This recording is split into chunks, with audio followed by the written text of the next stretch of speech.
kesempatan yang diberikan. Kami dari kelompok Smart kita menginformasikan dari studi kasus kami, yaitu sebelumnya tidak perkenalkan diri. Saya Anwar Fadi dan di belakang saya ada Juan Farel dan Kevin Akanaya.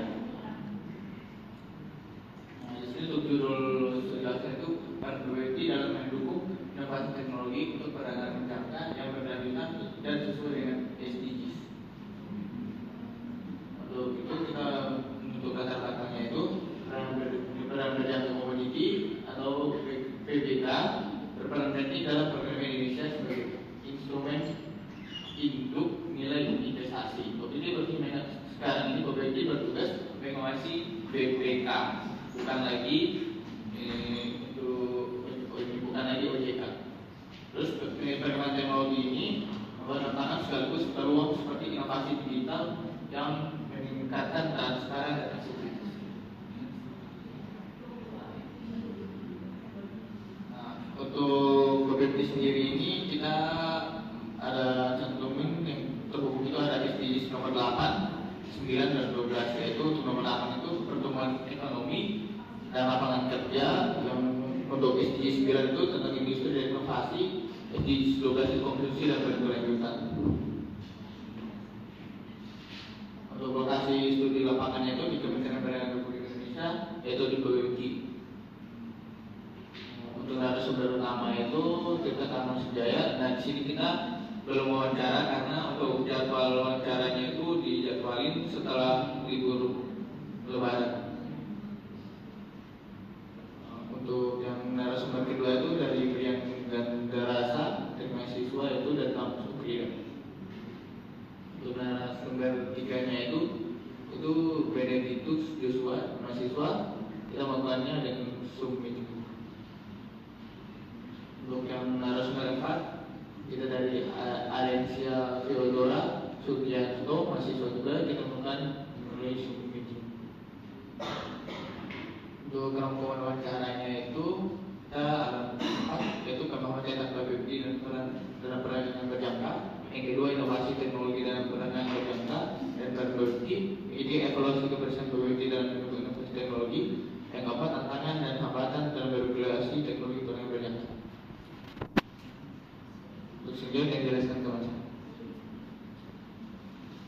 Untuk yang pertama, pemahaman tentang BPD dan peran dalam perdagangan berjangka. Nah, BPD ini atau panjangannya dari pengawas perdagangan berjangka komoditi, itu bertanggung jawab dalam mengatur dan mengawasi aktivitas perdagangan berjangka di Indonesia, itu dari referensi Undang-Undang Nomor 32 Tahun 97. Nah, perannya ini mencakup regulasi, pengawasan dan perlindungan investor dalam perdagangan berjangka dan derivatif berasal dari BPD tersebut.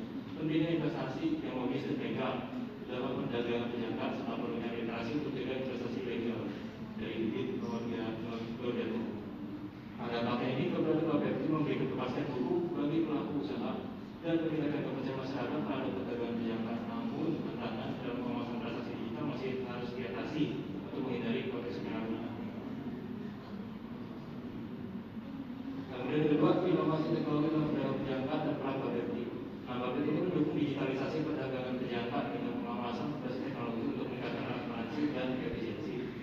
Berasal dari sumber di untuk penerapan sistem elektronik untuk perizinan dan pengawasan, mempercepat proses regulasi dan mengurangi risiko transaksi yang legal. Itu dari laporan KPK tahun 2024. Nah, BPD ini juga mengawasi perdagangan aset digital seperti kripto, sebagai bagian dari komisi diatur dengan regulasi ketat untuk melindungi investor dari peraturan BPD nomor 8 tahun 2021 namun per 10 Januari 2025. BPD sudah menggunakan kripto dan blockchain dipindahkan semua ke OJK.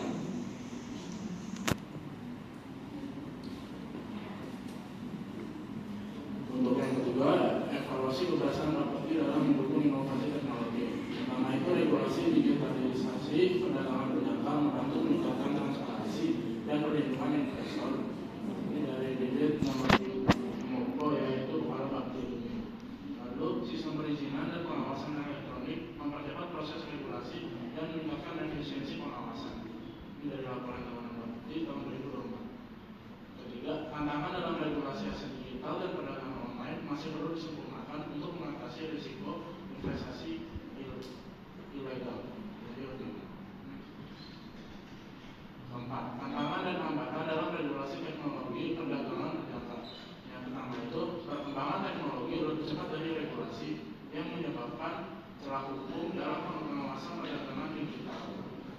Kedua, tingginya risiko investasi ilegal dan penipuan, terutama di sektor aset digital seperti kripto yang masih dalam tahap transisi regulasi.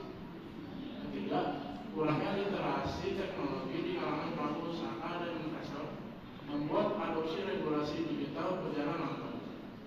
Lalu dampaknya, regulasi yang belum optimal dapat menghambat inovasi sekaligus meningkatkan risiko kejahatan finansial di sektor perdagangan berjangka.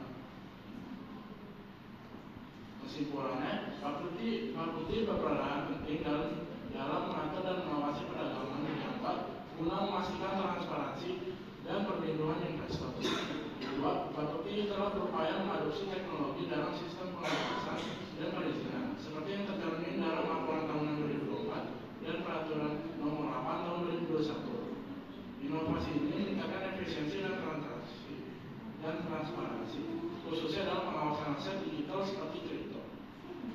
Tantangan utamanya, regulasi yang belum optimal, risiko investasi ilegal, dan rendahnya literasi digital di kalangan pelaku usaha.